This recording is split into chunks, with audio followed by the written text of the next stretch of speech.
c'est que c'est ce pouvoir qui commettait le génocide. Voilà. Donc nous sommes entrés du côté des génocidaires. Et moi, ma première mission, qui était ma spécialité à l'époque, c'était de guider les frappes aériennes sur le terrain. Parce que pour que des frappes aériennes fonctionnent, il faut qu'en fait il y ait une équipe très très proche des cibles. Et donc j'avais été intégré dans une unité de combat de la Légion étrangère. Et l'ordre préparatoire que nous avions reçu, c'était de mener un raid terrestre sur Kigali pour reprendre la capitale du Rwanda et remettre en place le gouvernement de l'époque, en faisant totalement abstraction du fait que ce régime était génocidaire. Et ça a changé au cours, en une semaine pratiquement. Alors, ce qui est très étonnant, c'est que pendant la première semaine, clairement, nous avions cette intention de nous battre contre les ennemis des génocidaires. Ce qui est complètement effarant, c'est que, comme vous le souligniez tout à l'heure, c'est le dernier génocide du XXe siècle. Le seul qu'on aurait pu éviter. Et on a réussi à rentrer du côté des génocidaires. On essaye de les remettre au pouvoir. Et assez tard dans l'opération, dans la nuit du 30 juin au 1er juillet, on arrête enfin ces actions offensives contre le FPR au moment où elles vont se déclencher. Je suis absolument persuadé que c'est parce que l'Élysée, à ce moment-là seulement, a pris peur que la France soit condamnée pour complicité de génocide. Mais on a fait quelque chose de terrible. C'est qu'on a créé une zone humanitaire sûre, qui n'a été sûre que pour les génocidaires, et qui a permis aux génocidaires de repartir se réfugier tranquillement au Zaïre. Ça a été la deuxième période de notre opération. Et la troisième, inacceptable, c'est que nous avons livré des armes aux génocidaires dans des camps de réfugiés au Zaïre, alors que nous étions sous embargo de l'ONU. Alors, vous l'expliquez très bien, vous le dites d'ailleurs dans votre livre, et je le répète, l'opération turquoise, il y a eu un aspect humanitaire, mais il y a eu aussi ces épisodes sombres. Vous parlez donc du fait que des génocidaires hutus ont pu fuir vers le Zaïre. Vous dites même on a protégé leur fuite, et puis vous revenez sur cette livraison d'armes. Comment vous l'avez su ? En fait, je l'ai su parce qu'on m'a demandé de détourner l'attention des journalistes qui étaient présents sur la base à Cyangugu, dans le sud du Rwanda, au moment où ce convoi d'une dizaine de camions devait partir.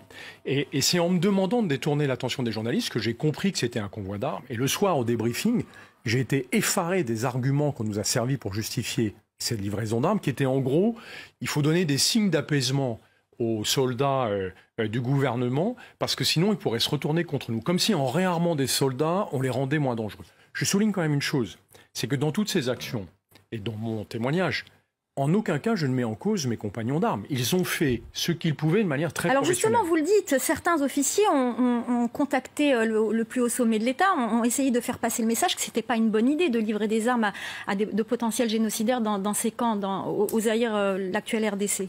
Quelle a été la réponse à ce moment-là ? J'ai des camarades plus courageux que moi qui ont refusé d'appliquer cette directive et se sont fait tacler par l'Élysée. C'est-à-dire que le sujet est remonté jusqu'à l'Élysée, parce que c'est l'Élysée qui décide en France de ces opérations. Nous étions en gouvernement de cohabitation, donc il y avait forcément une collision avec une partie du gouvernement de cohabitation. Et ces ordres ont été confirmés par l'Élysée, continuer à livrer des armes dans les camps de réfugiés, en allant contre la plus évidente éthique des officiers français. Enfin, je veux dire, ce qu'on a fait est totalement inacceptable. Et ce qui est inouï, c'est que non seulement on l'a fait, mais en plus, ces décideurs politiques le cachent depuis un quart de siècle. Donc ils s'autorisent à le refaire et surtout, ils évitent d'avoir le moindre compte à rendre sur le sujet, puisque nous n'avons pas le droit d'accéder aux archives d'une opération qui, je le rappelle, a été présentée comme humanitaire. Dans votre livre, vous revenez également sur la tragique histoire de Bisesero. Bisesero est emblématique de l'intervention au Rwanda. Mes camarades des forces spéciales débarquent et sont en mission de reconnaissance.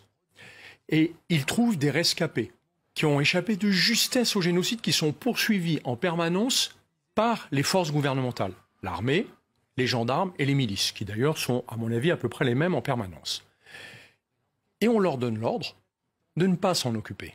Parce que la vraie mission de Turquoise à ce moment-là, c'est uniquement de stopper les ennemis des génocidaires, le FPR. Donc mes camarades sont obligés de les laisser, poursuivis par leurs massacreurs, et de continuer à aller chercher les ennemis des génocidaires. C'est-à-dire que dans cette position-là, on s'est mis en complicité du génocide, et surtout, on a vu le génocide sous nos yeux. Mes camarades ont vu les soldats gouvernementaux et les gendarmes poursuivre ces rescapés qui étaient dans un état absolument lamentable, alors qu'on leur avait dit que c'était des espions du FPR. Vous vous rendez compte de cette confusion qui a été entretenue en permanence pour que les unités sur le terrain continuent à accepter cette mission. Et qu'est-ce qui s'est passé finalement ? Ils sont quand même intervenus, ces militaires ? un de mes compagnons d'armes a décidé, sans le dire, de désobéir. Ils sont revenus sur la zone où on leur avait interdit de se rendre, et là, ils ont fait en sorte qu'il y ait suffisamment de journalistes et de moyens de communication pour que le monde entier le sache. Du coup, le commandement a été obligé de réquisitionner toutes les équipes des forces spéciales pour s'occuper enfin des réfugiés, avec 3 jours de retard.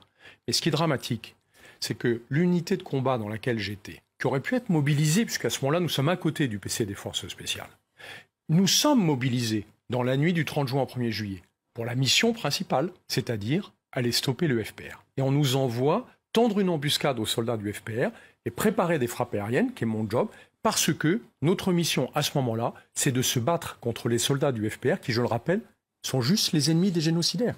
C'est-à-dire qu'on se met dans cette situation, non pas de participer au génocide, aucune unité française n'a participé au génocide, mais on se met dans une situation qui ressemble étrangement à une complicité de génocide. Justement, pour vous, la France est-elle complice de génocide et quel est le degré de complicité ?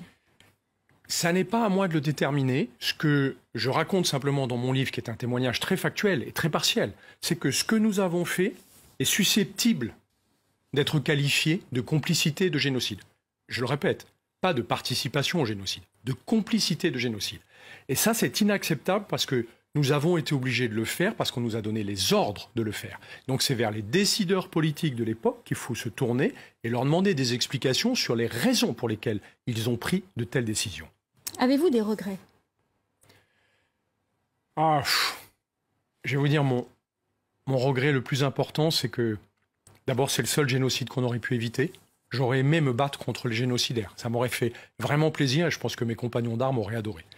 Et la deuxième chose, c'est de ne pas avoir été assez rapide pour sensibiliser les Français au fait qu'ils devaient avoir accès à ces archives pour qu'on puisse enfin savoir ce qui s'est passé réellement pendant cette opération. Je n'ai qu'une toute petite pièce du puzzle, mais elle est incompatible avec la version officielle. Et moi, ce que je voudrais, c'est que maintenant, on ait le courage de regarder la réalité en face et de reconnaître nos erreurs si on en a commises, et j'en ai bien peur. Quel serait votre message aux jeunes officiers français qui se retrouveraient aujourd'hui dans la même situation que vous il y a 24 ans ? La responsabilité d'un officier, c'est de savoir dire non quand c'est nécessaire. Vous parliez tout à l'heure de désobéissance en parlant de Bicécero. Oui, ces officiers même si officiellement ces officiers se sont perdus. Hein. Bien sûr. La version officielle. Ils se sont perdus, c'était juste des spécialistes de l'orientation.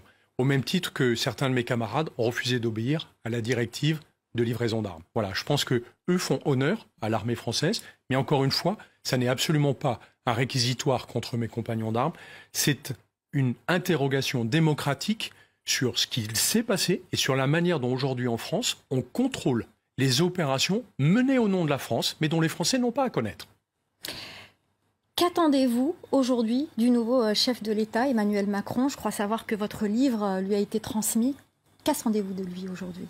Ce que j'espère, ce que nous espérons tous, c'est qu'il aura le courage, parce qu'il faut énormément de courage pour le faire, d'ouvrir les archives et de laisser les Français juger par eux-mêmes de ce qui s'est passé dans une opération menée en leur nom.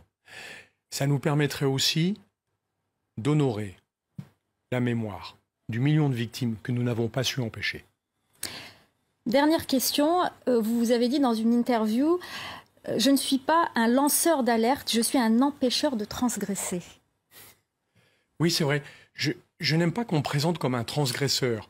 Moi, je n'ai pas transgressé de règles en parlant de ce sujet. Au contraire, je refuse qu'on transgresse les règles et les codes de la démocratie. Je veux que ce soit les Français qui jugent de ce qui s'est passé et qu'on arrête de leur expliquer ce qu'ils doivent penser d'un événement aussi dramatique. Et si j'ai écrit ce livre, c'est pour empêcher qu'on efface notre silence, qu'on efface notre mémoire grâce au silence. Vous évoquez aussi beaucoup la guerre d'Algérie. Il y a un lien évident avec la guerre d'Algérie. J'ai été formé par la génération qui a terminé la guerre d'Algérie et je me souviens qu'ils ont disparu sans jamais pouvoir partager la réalité de ce conflit ignoble. Ma génération ne partira pas comme cela. Elle a besoin de partager ses fantômes parce que ce sont des fantômes qui appartiennent à la société française. Merci beaucoup Guillaume Ancel d'être venu sur notre plateau. Je rappelle que vous êtes l'auteur de Rwanda, la fin du silence, témoignage d'un